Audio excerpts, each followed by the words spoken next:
کھانے اور لباس پہننے کے بعد کی دعا۔ المستدرک علی الصحیحین حدیث نمبر 1870، سنن ابی داؤد حدیث نمبر 4023۔ حضرت معاذ بن انس رضی اللہ تعالیٰ عنہ سے روایت ہے کہ سیدنا رسول اللہ صلی اللہ علیہ وآلہ وسلم نے فرمایا، جو مسلمان کھانے کے بعد یہ کلمات پڑھے اس کے سابقہ یعنی صغیرہ گناہ معاف ہو جاتے ہیں۔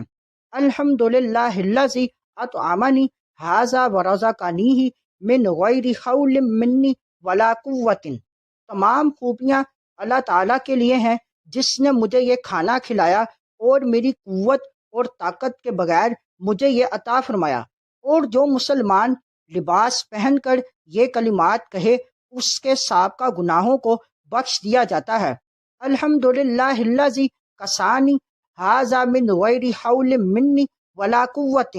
اللہ تعالیٰ کا شکر ہے جس نے مجھے یہ پہنایا اور میری طاقت اور قوت کے بغیر مجھے اس سے نوازا۔